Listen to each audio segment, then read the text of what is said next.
Hello and welcome to the Channel 1 Newsroom, live from our studios at number 5 Owula Hansen Lane at Tesano. I am Inu Safo. Coming up.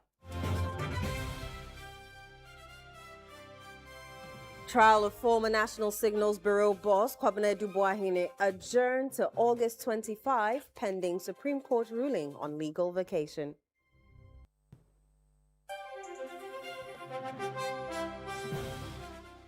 Petroleum tanker drivers suspend planned strike to protest persistent shortages and poor conditions at Kumasi Bus Depot.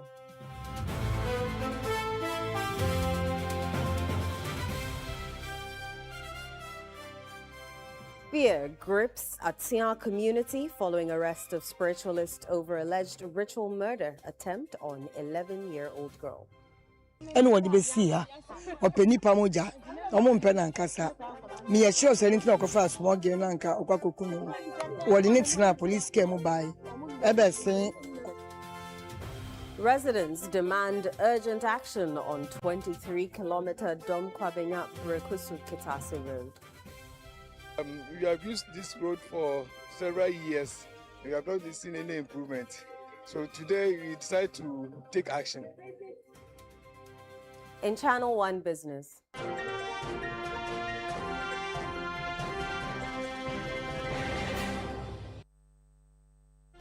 Competition intensifies in banking sector as GCB maintains market lead in latest PwC Ghana banking survey.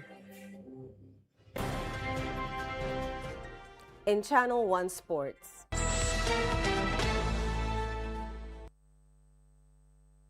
Black Queens begin long road to 2027 Women's World Cup.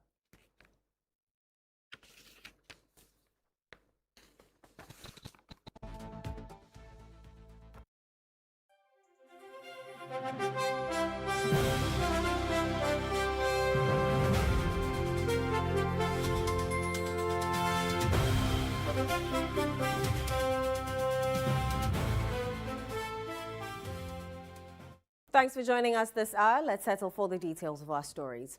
There's general fear and panic at Atia, a small community in the South municipality of the Greater Accra region, following the arrest of a spiritualist who attempted to murder an 11-year-old girl for ritual purposes.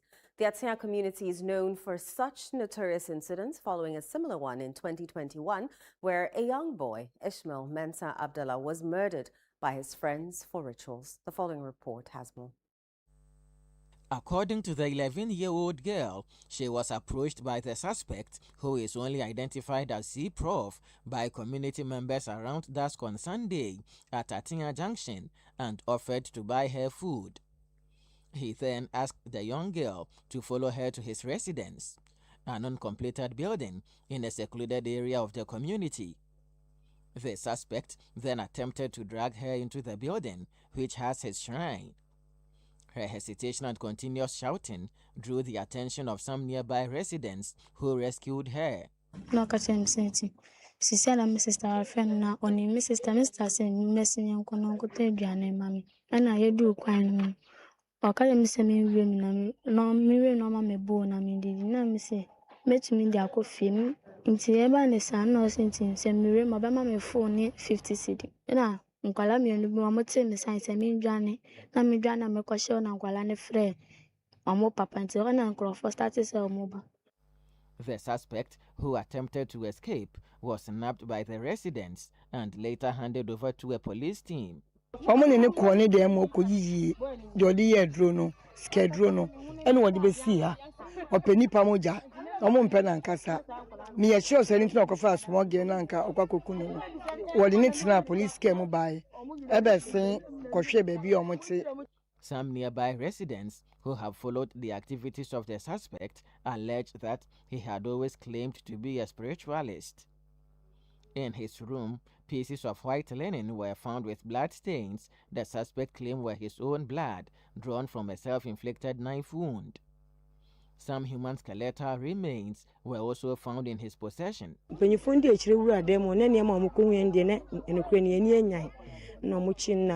force ba mo a nema ba isa na omuko ho ono atwetwetwe no do moja ade akekakra nto agu fitafita achechire agu adaka mu ma na esi dem ho yesi enipa jompe. In 2021, some teenagers murdered their colleague Ishmael Mesa Abdallah for money rituals. Residents say their fear has been heightened by last Sunday's incident and therefore appealing to state security to revise and enhance their operations in the area. And in Kenya be the anke ni beji pan because I say nkwala do so pan wa ha enti no say benifon hwe na ompe an Bible bi na mo fama ye wa say. However, both the Wager Divisional Police Command, under which jurisdiction the incident occurred, and the Centralist Regional Police Command have denied possessing the suspect and handling any such case. What you can see in these white materials are reported to be blood of the said culprit. Residents of this area are very terrified. They are therefore appealing to state security to enhance their operations here in the community. For the Channel 1 Newsroom, I am Akwesi Yado. Let's head to the High Court now because the High Court has adjourned the trial of former National Signals Bureau Director General Kwabena Edubuahene and his wife, Angela Ajay Boateng, to August 25, pending the Supreme Court's determination of an application seeking to restrain the High Court from sitting during the legal vacation. There's more in the following report. The case, which was expected to continue before the vacation court, was adjourned after the judge ruled that he could not proceed while the injunction application remained pending before the Supreme Court. The application filed by Ofuasi BMP, Kojo Nkrumah, has a return date of August 20, 2026. Defense counsel Peter Osea Samoa, holding brief for lead counsel Samuel Atta Achia, had initially asked the High Court to adjourn the matter to the next legal term. He explained that Mr. Attachia had pre-arranged professional commitments during the legal vacation, making it difficult for him to attend the proceedings and conduct cross-examination. In his ruling, the judge rejected a request to adjourn the case until the next legal term on the basis of Mr. Attachia's professional commitments. However, on the pending Supreme Court application, the judge adopted a different position. He acknowledged two approaches in Ghanaian jurisprudence on the effect of a pending injunction application. He held that the application before the Supreme Court was specifically seeking to prevent the High Court from conducting proceedings during the legal vacation and was therefore not different from an application seeking a stay of proceedings arising from a decision of the trial court. The judge consequently ruled that he was unable to continue with the trial while the injunction application remained pending. The Edubuahene case has therefore been adjourned to August 25, 2026, by which time the Supreme Court is expected to have determined the application. The trial of Abdul Hanan Wahab and his wife Faiza Wuni also was adjourned to August 25 on the same grounds. In that case, Defense Counsel Godfred Dami served notice that he would not participate in any trial proceedings during the legal vacation.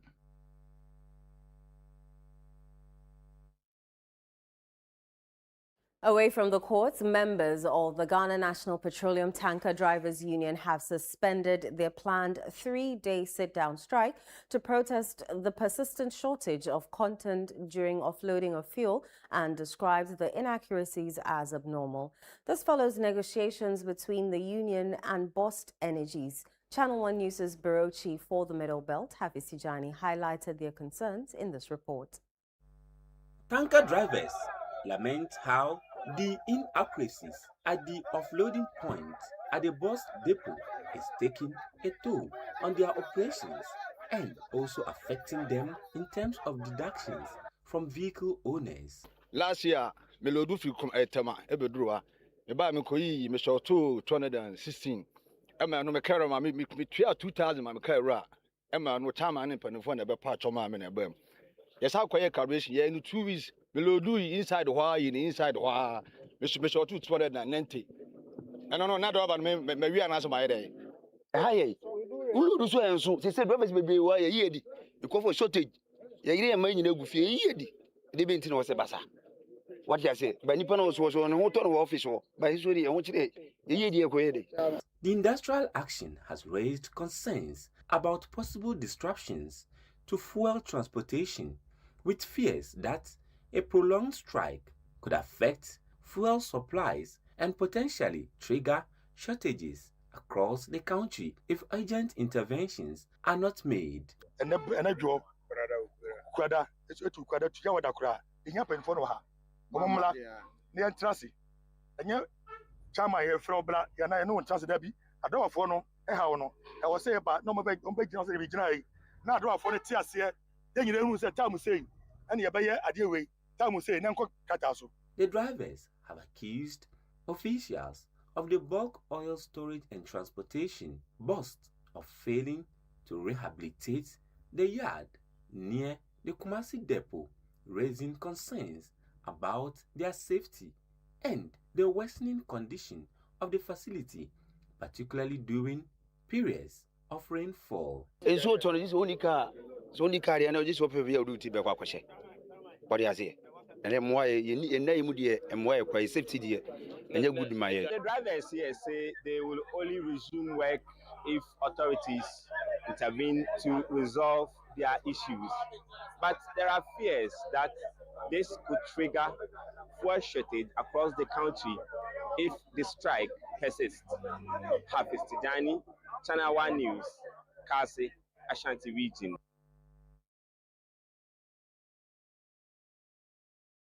We're joined via phone by Sunday Alabi, the National Vice Chair of the Petroleum Tanker Drivers Union. Mr. Alabi, thanks for joining us on the Channel 1 Newsroom. Thank you. Good evening to all your listeners and viewers. All right. So we've seen a statement from BOST on measures to address the challenges that you have raised. And we also know that you had a meeting with them earlier today. Tell us about the outcome of that particular meeting and what led to the decision to call off the strike. Okay, we had a meeting with the management today. It's today rather that we had a management meeting with them.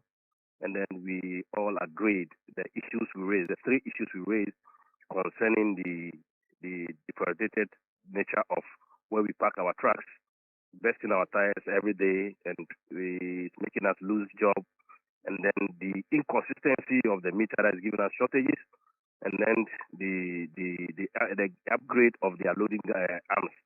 So when we met with them, they agreed, and as we speak, they've sent gravels to fill the iron rods as a temporal issue, and then they have a big place for us, which they have their project to be done, and it will take like a year to finish that. So temporarily, where we are parking, they fill it with nitrite so that going forward we'll see what we can do to repair it. And they have assured us that we have a meeting with MPA that's been this month ending to next month to resolve the error margin issues that we've been talking about for years now. About 2 years now we're talking about these issues. But they've agreed now to sit down with us at the MPA that would enforce, because when you look at the loss control manual, Section 3.3 talks about accuracy of measurement, which is there for them to implement, but they are not implementing it. So now they have agreed that they will implement. So they will sit down with BOST and then MPA to address that issues. So we gave them up to next month to see whether they will address the issue or not. So if they don't address, then we know what to do the next step. So for now, we have suspended the strike action. Mr. Alabi, you mentioned error margins. In layman terms, help us understand how the issues with BOST affect the operations of your members in Kumasi. Pardon me? I'm saying you mentioned error margins, and I'm asking you to explain. Explain, okay. Yes. Okay. In layman terms, for those of us who want to understand your issues better. What I meant by error margin is that if you look into our loss control manual that guides the guidelines that guide us to discharge the products at any station or anywhere, any depot. In Ghana, we have two types of discharge: through metering and through T-bar. So when you are doing metering, that means you're using meter to discharge. So we have an error margin in. in the manual that says that plus or minus 0.2%. That means any capacity that you bring to the depot discharge, you either have a plus of an error margin of the 2% or minus of 2%. When it is plus, fine, they agree. But when it's minus, then it becomes issue with us and our transporters, because it deducts from our transporters and our transporters also deduct from us. So the devil is saying, okay, if that's the case, then they should implement the error margin, so that in case I come to Kumasi and it's overing 100 liters, it's allowable. When I'm shorting 100 liters, it's also allowable, so that we all play fair. That's all we are talking about. All right. So the solutions that emerged from your meeting with BOSS, do they fully address the problems raised by your union? Yes. Okay. Yes. It's met us halfway, and we gave guidelines. So 2 of the issues have been tackled immediately. Right. The loaded they sent contractors already Friday, so they've got the gantry today, which they'll start work on it tomorrow. And the laterite is gone today to fill the portals. So it's left with the error margin to sit down with MPA to address it. Okay. And you mentioned a timeline that has been given, right? Yes. Okay. Next month. We give ourselves 1 month to resolve it. Mr. Sunday Alabi, very grateful for your time. Thank you too. All right. Let's move on to some other stories. A meeting between the Education Minister, Haruna Idrisu, and the leadership of the Ghana Association of University Administrators and the Technical University Senior Administrators Association of Ghana has ended inconclusively. The 2 unions have declined to suspend their ongoing strikes over disparities in market premium payments and changes to the agreed implementation date for their interim allowance. Channel 1 News' Fauzu Masaudu has more in this report.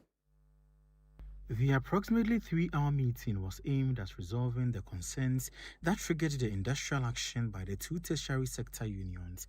Education Minister Haruna Idrisu appealed to the unions to suspend the strike, assuring them that outstanding allowances would be settled within a month, while other concerns are addressed. The Deputy Minister for Finance just spoke to me. He said even when you wrote GTEC wrote to you, and one of you in your writing, you copied him. They've asked for validated audit of the numbers to pay. Give me 1 month from today. Today is like 16th. So 1 month from today, but I need the data. However, the leadership of GAWA says the strike remains in force, noting that the union will decide on its next course of action within 48 hours. We have had a very positive conversation with the minister, the sector minister of education. It's been very fruitful. However, we need to meet our constituents and get back to the minister. So we have assured the minister that within 48 hours, we'll get back to him on our resolve. For TUSAC, the engagement with the minister was also not reassuring enough to warrant an immediate suspension of the strike. Having come through this stress, you don't expect me to be smiling. We don't have anything on the table. When we get something on the table, then I can be speaking with you with broad smiles. Not calling off the strike. We are engaging our constituents in 48 hours. When you strike, you can suspend, you can call off. You don't know which road we are taking yet. For the striking unions, their decision to suspend or sustain its ongoing strike will go beyond just mere promises from the Ministry of Education. Reporting for Channel 1 News, Fauzu Masaudu, Accra. The General Secretary of the Industrial and Commercial Workers Union of Ghana, Morgan Ayawine, has reiterated the union's commitment to resisting unilateral decisions that could undermine strategic national enterprises and assets.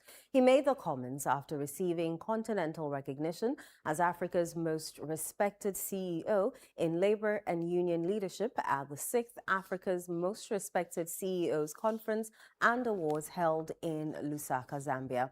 Mr. Ayawine was honored for his visionary leadership, business excellence, innovation, and commitment to ethical leadership.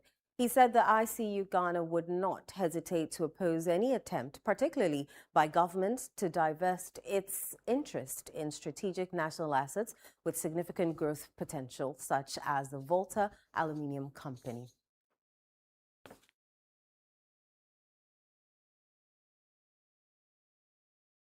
In other news, residents have once again called on the government to expedite work on the 23-kilometer Dom-Kwabenya-Brekusu and Kitase Road. During a protest on Monday, they lamented years of delay and deteriorating road conditions.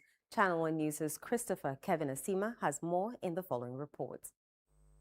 Hundreds of residents from the affected communities took to the streets in a peaceful demonstration to demand the immediate rehabilitation and completion of the road, which they say has been neglected for far too long. The road serves as an important link between communities including Kwabenya, Comet, Brekuso, Ajeminta, and Kitase, and connects to Peduase and Eburi areas. The demonstration, organized by the Dome Kwabenya Kitase Road Stakeholders Committee, was aimed at drawing urgent attention to the challenges the poor state of the road continues to impose on residents, commuters, transport operators, and businesses. Speaking to Channel 1 News, some of the demonstrators said they had exhausted all available channels of engagement with the authorities and were left with no option but to take to the streets. This program has been there for a long time, and it seems we are being deceived.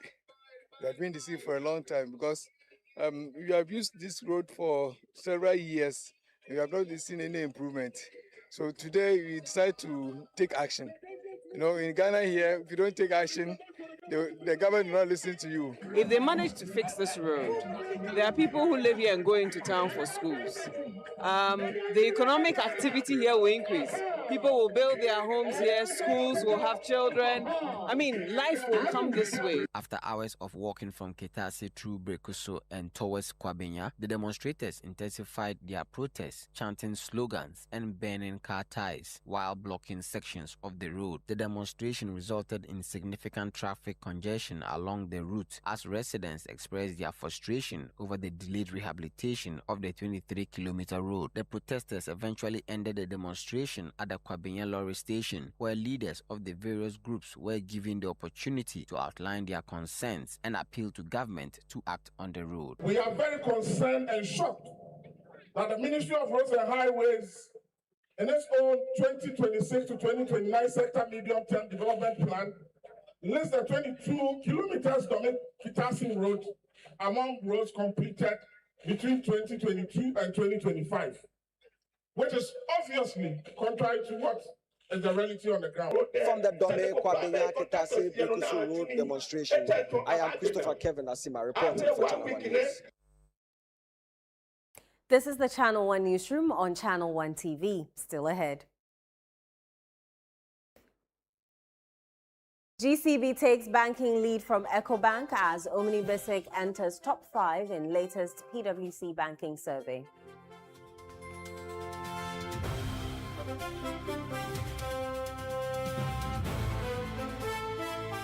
We have the details shortly. Do stay.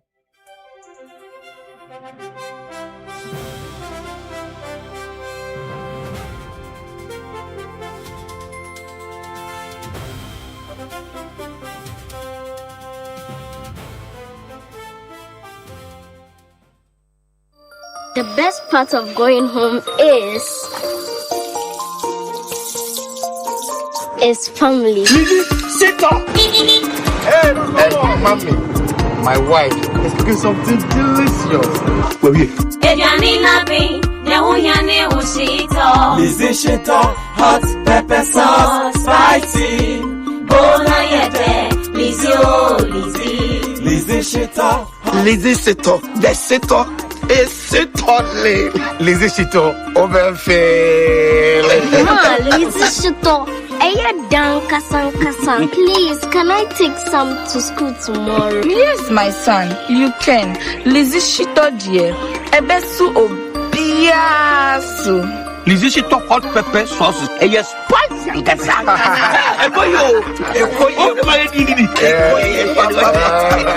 Lizzy Shito hot pepper sauce. Spicy. For bulk purchase, kindly contact 050-168-3344 or 050-155-0998. This advert is FDA approved.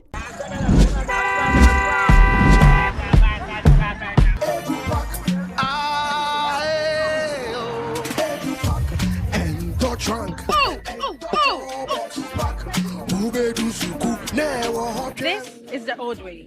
Let me show you a new and a better way. EduPark. EduPark?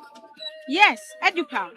A GS-approved and supported initiative for all first-year students going to SHS by Prospectus Ghana Limited. Now you don't need to go to the market. All your trunks, mattresses, pillows, including plastic chalkboards, are all waiting for your child at the school.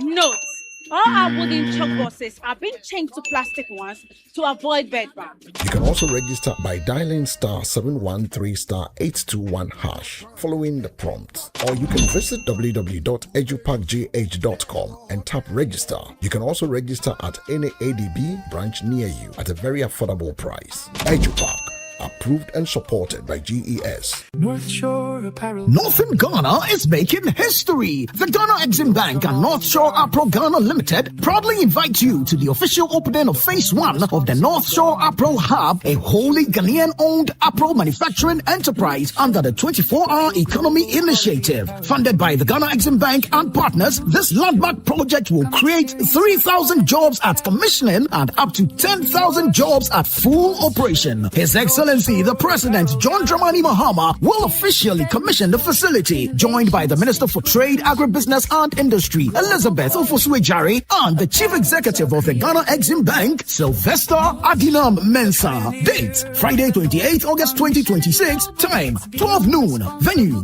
North Shore Apparel Hub, Sabalugu, near Tamale in the Northern region. Join us as we celebrate Ghanaian enterprise, job creation, and a bold step towards industrial transformation.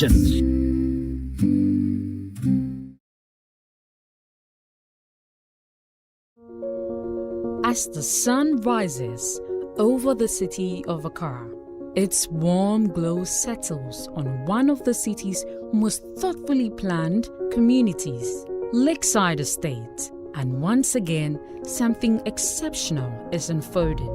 After the successful sale of our 4-bedroom Orca at Lakeside Hills, a new masterpiece is about to make its debut. An exquisite 4-bedroom story Orca home overlooking a breathtaking landscape of the Abri Mountains. This remarkable home now features a total floor area of 330 square meters, set on a generous 7,140 square foot plot. Step inside and you're welcomed by a spacious foyer leading to an open living and dining area, paired with a modern fitted kitchen with a stylish island crafted for the ultimate cooking experience. On the first floor, family living takes center stage. Spend quality time together and enjoy the convenience of a newly added infinite kitchenette, perfect for warming up your coffee or tea. For our esteemed homeowners who value privacy and productivity, a dedicated study area has been beautifully integrated into the design. This new home is a testament to trust, craftsmanship, and modern living. A space where elegance, comfort, and style come together effortlessly. Book your spot today by calling our sales expert on 020-477-5040 or 020-477-5042. Lakeside Estate, quality homes for all.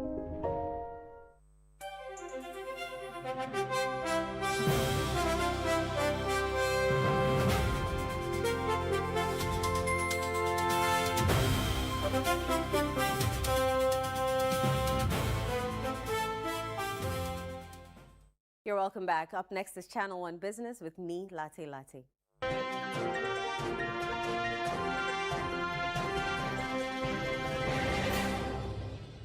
Channel 1 Business is brought to you by MTN and EcoBank. Hello, my name is Pamela from Customer Service. Please revalidate your account by texting your Ghana card number to 0500,247. Hey, Abili, wabadim.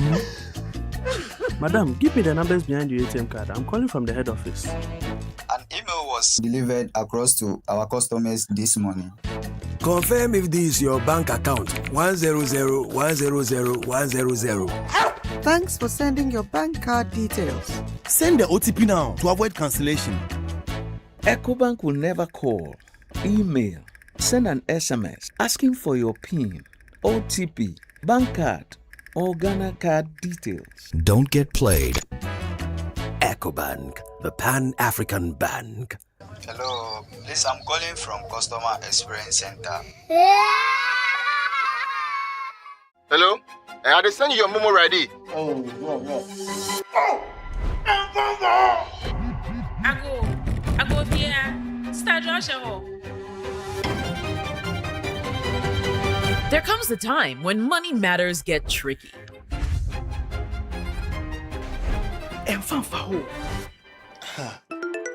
When paying back feels hard, we get creative.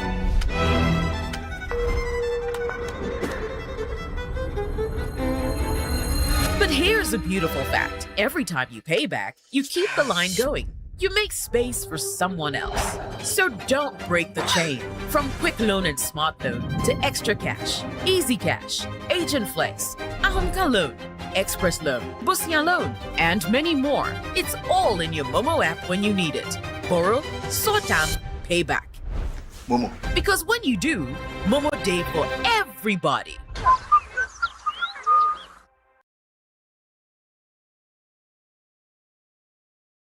Good evening. How are you? Good evening, Eno. I'm well. How about you? I'm very well, thank you. What's happening in our banking sector? Well, it looks like the commercial banks are rubbing shoulders as to who has a lot of deposits, who has assets, and who is giving out loans and advances more. They are competing. Give us more details. Right.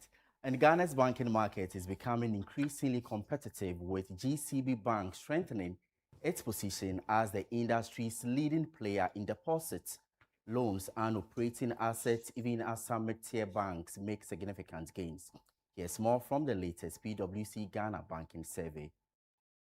According to the survey, GCB Bank took the lead of industry deposits with a share of 12.37% in 2025, down from the 12.99% in 2024. It extended its lead over EcoBank Ghana, whose share fell from 14.33% to 10.52% over the same period.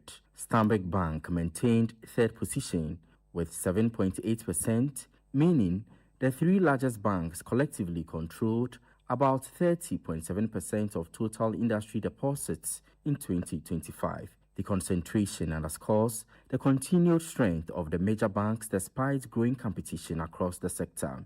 This is even more pronounced in lending, where GCB expanded its market share from 15.4% in 2024 to 17.8% in 2025.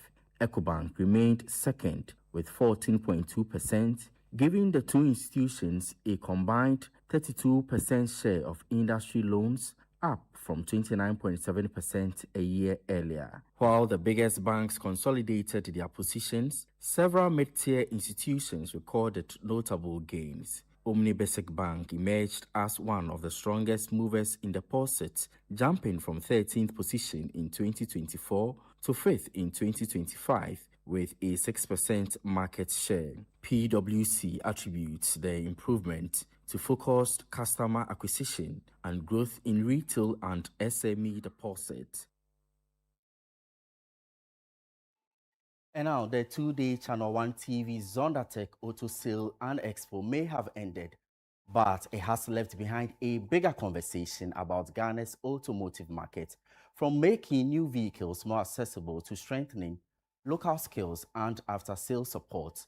As the event brought consumers, industry players, as well as policymakers together, the following report looks at some of the issues that emerged beyond the vehicle displays. The auto sale and expo, which recorded impressive turnout, is over, but Zondatech's showroom is still open to buyers. For Zondatech, however, the bigger proposition goes beyond selling more vehicles. The company sees its presence in Ghana as part of a long-term industrial journey with a potential to deepen local participation. It's not owning an exhibition or an auto sale. It is also the confidence we have demonstrated in the Ghana's auto industry and also the assembled vehicles in Ghana. It's about giving Ghana youth the jobs and skills, technology transformation. Private investment alone may not be enough to build a competitive automotive industry. Renowned marketing professor, Professor Robert Ibo-Henson says government must provide the right policy environment. For me, the strategic ingredients for Ghana's automotive success are within our reach. What is required is 6 things. Number 1, policy and intensives. Because you like Ben Avler so much, I heard him a few weeks ago on the show Point of View discussing with certain local assemblies that some tax rebates they used to enjoy were not there anymore, and therefore they used to pass it on to the end user. And they were making advocacy that the government should consider bringing those rebates back so that we can enjoy them as consumers. So I think policy and the incentives totally matter. The expo came at a time when consumers are also taking a closer look at what they get for their money. Buyers had an opportunity to test that value proposition firsthand. We've been researching for some days now for cars, and I think the prices are really cool. Especially today's promo, the prices are really cool. And the interiors of the cars, oh my God, they are exquisite. They are very beautiful. My experience has been overwhelming because the cars are super. And I'm aiming at getting one because to get a second-hand vehicle for 100 and something thousand and a brand new, why not? A 5-year warranty.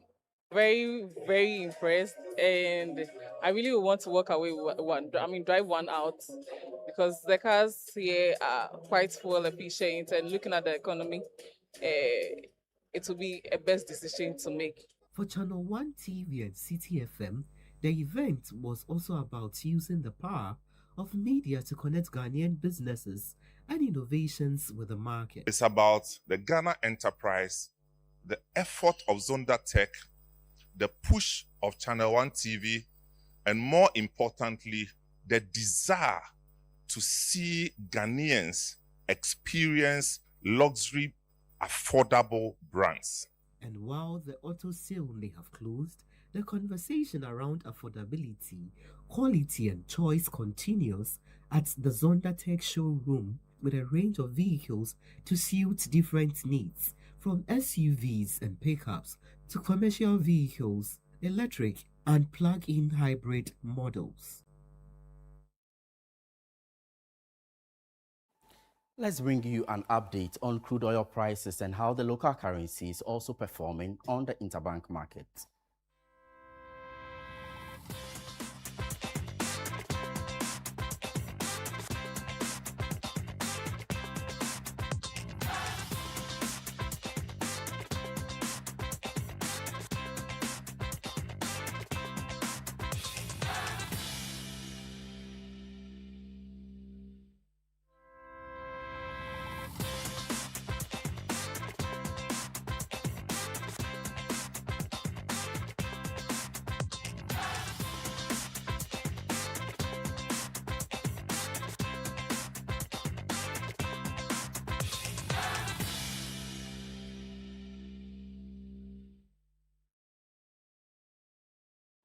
I am Neil Latte, and that will be all for business. And I don't know if your bank is in the top 5. Can they give you some funds for you to get a car from Zonda? I hope they're listening. I really hope they're listening. Thank you very much, Nee.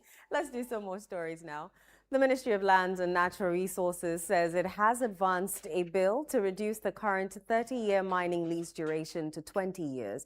The move forms part of government's broader efforts to streamline the mining sector and ensure the country derives greater benefits from its mineral resources. Our Western Bureau Chief, Akwesi Ajayanim, has more in this report. The persistent environmental damage caused by irresponsible mining, particularly in the small-scale mining sector, has heightened calls for stronger regulation and monitoring. The Ministry of Lands and Natural Resources, through the Minerals Commission, is therefore investing in infrastructure and strengthening its presence in mining communities. The aim is to bring regulatory services closer to industry players while improving monitoring and enforcement.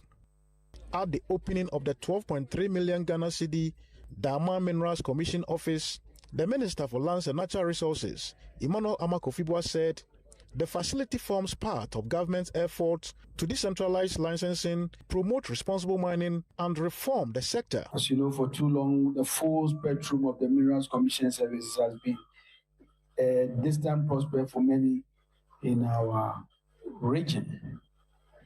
But we are changing that narrative.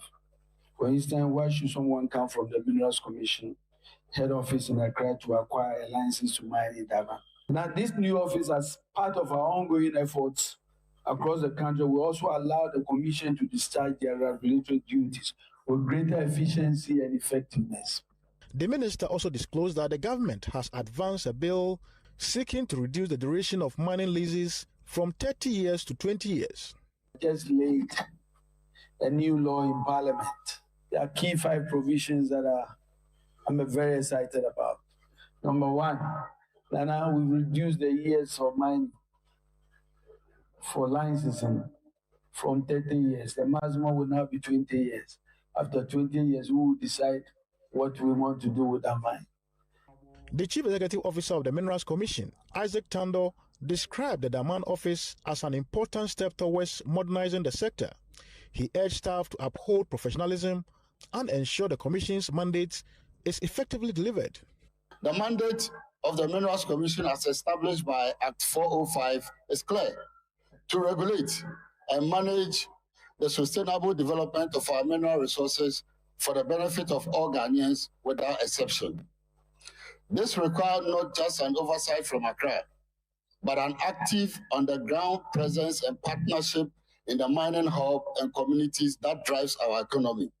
With a state-of-art district office here for the Minerals Commission, the agency and the sector ministry says that it is not just an investment in this structure, but an investment in regulation and monitoring.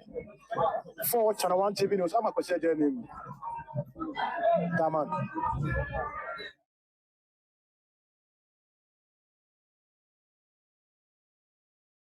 The Department of Urban Roads says the Ghana Police Service must severely sanction individuals who fail to use footbridges as part of measures to reduce pedestrian knockdowns. According to the Deputy Director for Planning and Development at the Department of Urban Roads, Pat Oni, pedestrians must cultivate the habit of using footbridges to cross highways. Channel 1 News' Philip Nilate has more in the following report. Several lives have been lost as a result of pedestrians crossing major highways at unauthorized locations, even where footbridges are available. The alarming situation has compelled the government to ensure that most major highways are equipped with footbridges to facilitate the safe movement of pedestrians from one side of the road to the other. In a bid to ensure the safety of pedestrians crossing the Kanda Highway from the Central Mosque to the other side of the road, a footbridge has been commissioned and opened for public use. In an interview with Channel 1 News after the commissioning, the Deputy Director for Planning and Development at the Department of Urban Roads, Pat Oni, stressed the need for law enforcement agencies to ensure that the public desist from jaywalking and use designated crossing points. A footbridge usage is for everyone to use, every pedestrian to use, and not to now cross at grade. We entreat the National Road Safety to step up their campaign message, the police and then the traffic wardens in the assembly to be able to police the area and be able to have some punitive measures so that once you are caught, the law should deal with you. Director of Research, Monitoring and Evaluation at the National Road Safety Authority, Alexander Ayata, noted that the use of footbridges could significantly reduce incidents of pedestrian knockdowns. So if you look at the pedestrians that were knocked down, last year, 2025, it was 1,301. So against this year's same period, 1,237. It has come down, and the reduction is just 4.9%. So I think that, of course, this one has come to add into the further work that, of course, we want to do. The Director of Research, Training and Education at the Motor Traffic and Transport Department, MTTD, of the Ghana Police Service, ACP Alexander Kweku Obing, said the construction of footbridges is a step in the right direction. With regard to enforcement, in order to ensure that pedestrians resort to the proper use of a roadway without roaming on roads. It's also the case that such facilities must also be provided, but that also will ensure enforcement so that we have places that are designated for crossing. In a bid to reduce pedestrian knockdowns, the Department of Urban Roads is urging the general public to use footbridges that have been constructed across the country. According to the department, the police MTTD must enforce the laws that prohibits jaywalking in the country. Reporting for Channel 1 News, I am Philip Latte. This is still the Channel 1 Newsroom on Channel 1 TV. Still to come. Black Queens begin long road to 2027 Women's World Cup.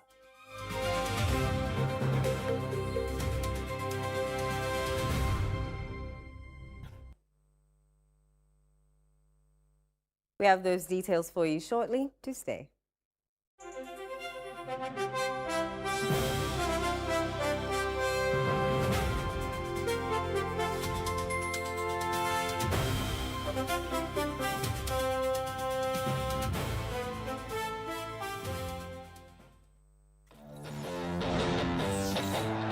From the grandest stage, the badges change, but the passion remains.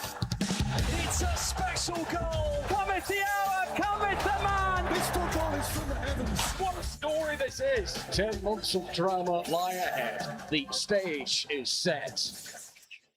The biggest stars from the world's biggest leagues on Supersport. It's on DSTV. Yes, next. Hey, Nadia Benson, Asamo. Me didn't tum. Mr. Freddy Kakalika, just call me cockroach. Now, Mr. Freddy once now. Hey, that's you. Improve car. Yeah.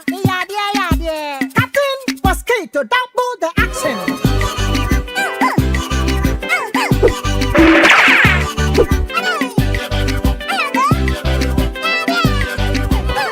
Me did this sasso spray. Mr. Freddy sasso quell. Yeah, go to my sasso.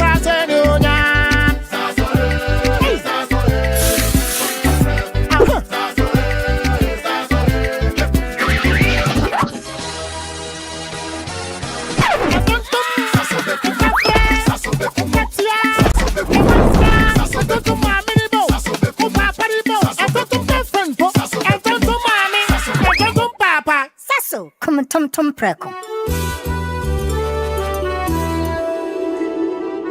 Are you planning to relocate from your company office or house, whether across cities to another town or halfway around the country? You want a moving company you can depend on to get you there? Let me introduce you to Logistics Movers. We are here to help you every step of the way, from planning the move to unpacking the last box and settling into your office or home. We have the expertise, experience, and market understanding and offer fast, reliable, and professional transportation services in Ghana. Our main thrust is to successfully move your business, household items safely, on time, and hassle-free. You can call us on 0246 833 539 or 0244 342 465. You can also send us an email to info@logisticsmovers.com or check our website www.logisticsmovers.com. Why expose your company or household items to theft or damages when you are relocating if it's avoidable?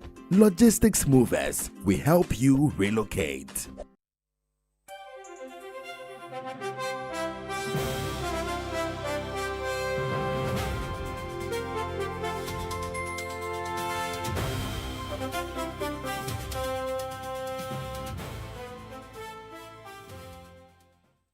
You're welcome back. Up next is Channel 1 Sports with Bernard Abehuatri.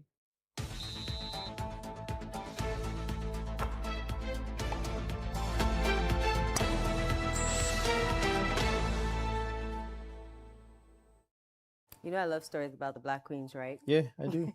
Give us more. Let's get into it, shall we? Now, the Black Queens' road to the 2027 FIFA Women's World Cup has been nothing but straightforward. After a disappointing WAFCON exit, a difficult playoff route, and growing concerns off the pitch, Ghana now has just one part left to secure a place at the tournament in Brazil. My colleague Julio Ashrifi Amwa has more in this report. The last few weeks have tested the Black Queens in almost every possible way. First came the disappointment in Morocco. And that's it! Malawi, the rank outsiders, tournament debutants, 32nd best team theoretically in Africa, are through to the Women's World Cup. They are nicknamed the Scorchers, and they have been red hot at this tournament. They have beaten Ghana by 2-1. But there was no time to dwell on that defeat. Ghana had to regroup and fight for another chance at the World Cup. That opportunity came against Cote d'Ivoire. And the Ghanaian bench storms on the pitch in celebration because the Black Queens are in contention still to reach next year's Women's. But the challenges did not end on the pitch. A public back and forth between the team and the sports ministry over alleged unpaid per diems, claims the ministry strongly rejected. I believe that what as a ministry we are supposed to discharge, we have discharged fully.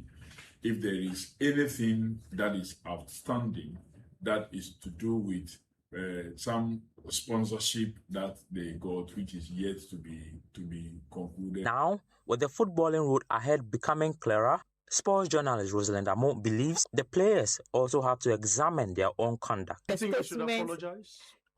Of course, especially for the second statement. You are now bantering with the minister in public. That's what's happening. Yes, and number two, you see, it is like being at home with your parents. You are asking your parents have promised to give you something. It has not happened yet, and you go out and you tell the whole world that my parents said. For the intercontinental players will be held at the home of FIFA. Ghana has been placed in Pot 3 alongside Ecuador. The Queens will be drawn against a team from Pot 1, Chinese Taipei or Uzbekistan, or Pot 2, Papua New Guinea. And there's one opponent Ghana cannot face at this stage, South Africa. Ghana must finish in the top 2 of the preliminary league phase scheduled for November and December. Do that, and the Queens advance to the final knockout phase in February 2027. One more victory there would be enough to send Ghana to Brazil, and that is the prize. A first Women's World Cup appearance in 20 years. The Black Queens have already survived the setbacks. Now comes the biggest test of all. Can they find a way through? Away from the Queens, let's head to Chelsea, and their manager, Xabi Alonso, has revealed the reason behind joining Chelsea, adding that it was the right time and the right place. This comes following his historic unbeaten German domestic double with Bayern Leverkusen. Alonso returned to Spain to succeed Carlo Ancelotti as Real Madrid's manager on June 1, 2026. However, his tenure lasted only 233 days, that's 7 months, before parting ways with the club by mutual consent on January 12, 2026. Following a 3-2 defeat to Barcelona in the Spanish Super Cup final. Speaking to Men in Blazers podcast, he added that despite the time with Real Madrid, he is excited ahead of a new campaign. It's a great club, big club, and to come here, it's an honor and it's a great opportunity. I think that the timings were great for the club, for myself as well, to believe in a project where I could enjoy, where I could work in the process, because I think that I really believed in the squad. I believed as well that the squad could be improved. I think that we have made important and good decisions with the feeling that we are ready. We are ready to start the Premier League. In the Premier League, each league is different and each league has different tweaks. My experience in Germany, my experience in La Liga, I will find out few things that I will learn too quick and I will say, okay, I was not. Okay, I got it. Now, and it's a process as well. Involved in every decision related to football, but it's not just my decision. It's a common decision that we analyze, that we evaluate, that we prioritize, and we try to design a plan. Well, away from there, there's something happening in Nigeria because Nigeria's National Sports Commission has cancelled the Nigerian Football Federation's planned electoral congress, which was scheduled for September 27 in Lafia, Nasarawa State. The decision is a major setback for the Ibrahim Gusau-led NFF administration, which had been preparing for the elections and a possible second term. The NSC is reportedly considering a 3-month normalization committee to oversee Nigerian football and prepare the grounds for fresh elections. The move comes amid growing pressure on the NFF following Nigeria's failure to qualify for the 2026 FIFA Women's World Cup and the Super Falcons' failure to secure a place at the 2027 Women's World Cup.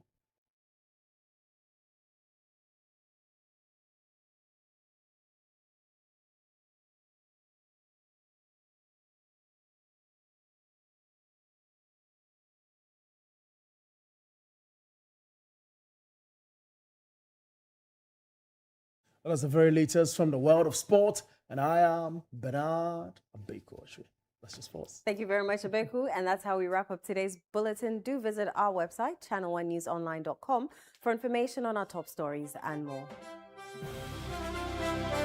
Subscribe to Channel 1 TV on YouTube for more exclusive video content from Channel 1 TV. Download the Channel 1 Newsroom app on the Google Play Store.